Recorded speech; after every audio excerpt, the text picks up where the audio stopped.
अब हर राज्य के अलग अलग कारण कहानियों में ये अगर शोध आएगा किया जाए तब तो फिर दूसरी बात ही करनी वहां पे पड़ेगी। किसान आंदोलन, वहां पे गलत टिकट सिलेक्शन, वहां पे वहां बैक पे टू वहां के कास्ट। नेतृत्व का I think- विषय उठेंगे, राज्यों के जिसको- नेतृत्व के, राज्यों की जिनको कार्यशैली जीतने के का बारे श्रेय में मिलता विषय था उठेंगे। उन्हीं को हारने का श्रेय नहीं, उन्हीं को मिलेगा। हारने का श्रेय मिलेगा अगर ये नंबर होता है तो। लेकिन मैं वही बिल्कुल। कह रहा हूं ये अभी भी अप्रत्याशित नंबर हैं, क्योंकि ठीक है आप कहीं कहीं कुछ चीजों को कह सकते हैं कि उसकी वजह, लेकिन इतना पलट जाए, एकदम से पलट जाए, राजस्थान उसकी में guarantee नहीं 10 होती। गठबंधन दिल्ली में 3 राजस्थान में 10 ऐसा है ना। बीजेपी का आना, ऐसा है कि मतलब ये जब लोग देखने को ही तैयार नहीं हो चीजें तो सब अप्रत्याशित लगता है।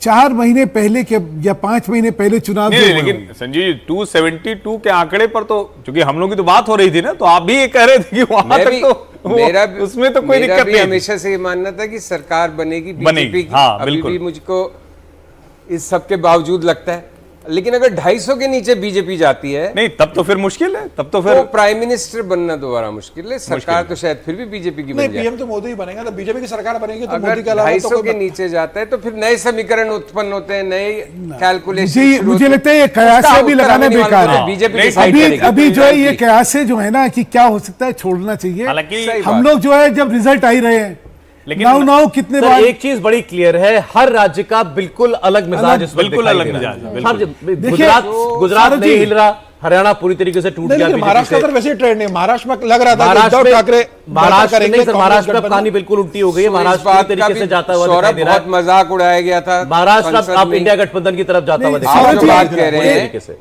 India is a union of states का कितना उपहास उड़ाया गया था।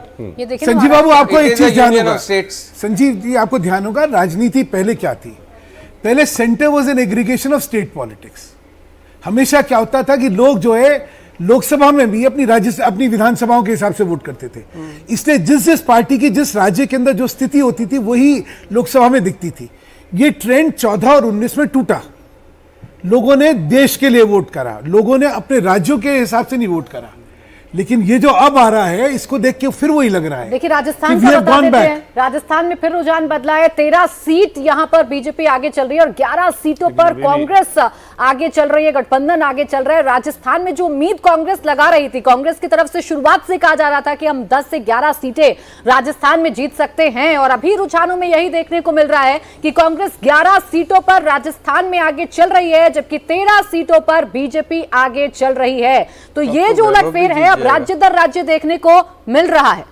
11 संजीव सीट देखिए, जिस तरह के बिहार ट्रेंड्स देखिए, दिख रहे हैं अभी, बिहार है ना? देखिए, बिहार में- हालांकि मैं सच में कह रहा हूं कि 10 बजे तक हमें और we should hold our horses कि थोड़ा और कंफर्म हो ये ट्रेंड्स। लेकिन जिस तरह के ट्रेंड्स दिख रहे हैं उसमें राजस्थान में 11 सीट कांग्रेस की तो फिर 8 बिल्कुल ही आश्चर्य की बात नहीं ये है। 8 और जब 18 8 सात और तो हम 14 दे ही रहे थे हाँ। शुरू से। मैं पहले दिन से 18 सात कह रहा हूं, अब वो 13-12 हो जाए, 13-11 हो जाए, क्योंकि आप देखिए सब जगह अगर स्थितियां पलट रही हैं। जीरो तो नहीं होगा ना, इतना नीचे नहीं, 8-14 हो गया है। लेकिन ऐसा नहीं होगा कि पूरा 360 सर, यूपी इज जैसे- बियॉन्ड कॉम्प्रिहेंशन। 50 जैसे- सीटें समाजवादी पार्टी, 20 सीट पर भाजपा नहीं, अगर ये है तो 20-50 यूपी के अंदर बिल्कुल ही कैसे- अप्रत्याशित है। तब तो हम मानेंगे कि जो संविधान बदल देंगे, आरक्षण खत्म कर देंगे, देश और 1 बर्बाद लाख कर रुपए दिया, जो खाते ये में जो आएगा, अफवाह थी, ये ये जो सब- अराजकता थी, वो काम कर गई। नहीं, 1 लाख रुपए भी चल गया। इसका मतलब अगर कांग्रेस ऐसा का है जो महिलाओं को 1 लाख रुपए देंगे, 8.5 रुपए महीना, वो भी महिलाओं नहीं, में काम मुझे कर नहीं गया। लगता वो है। नहीं चला 72,000 ना, तो मध्य पहले भी दे प्रदेश- रहे की बात कर रहे थे। आप मुझे देखिए, लगता है मध्य प्रदेश संविधान, में नहीं जीत आरक्षण, ये रहे। 2 चीजें ही चली। अगर ऐसा होता है तो जहां अगर भी कोई भाजपा के एक- खिलाफ अगर कांग्रेस ये लड़ रही ट्रेंड्स रहते है, हैं वहां पे क्या हो रहा है? तो मध्य लोगों प्रदेश में ने नहीं जीत रहे, एकाधिकार छत्तीसगढ़ में नहीं जीत रहे, कंप्लीट इसलिए वो नहीं चला। सेंट्रलाइजेशन ऑफ पावर की राजनीति को कहीं ना कहीं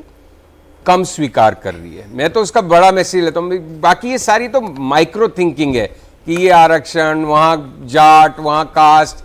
बेसिकली आपका हर बड़े एम्पायर का अंत अहंकार की वजह से होता है। अगर ये ट्रेंड्स कंफर्म रहते हैं तो आपको माई वे और हाईवे वाली राजनीति नहीं चलेगी। भारत जैसे देश में लंबे समय तक नहीं चल सकती। अच्छा, यूपी की बात कर रहे हैं तो यूपी में उलटफेर लगातार देखने को मिल रहा है। एक बार फिर से आइए यूपी में बताते हैं कहां पर और क्या फेरबदल हो रहा है। सबसे ज्यादा नजर अमेठी पर लोगों की बनी हुई है, क्योंकि यहां पर केएल शर्मा ने जो बढ़त बनाई है, अभी तक उन्होंने बढ़त बनाकर रखी है और स्मृति ईरानी अमेठी में पीछे चल रही है।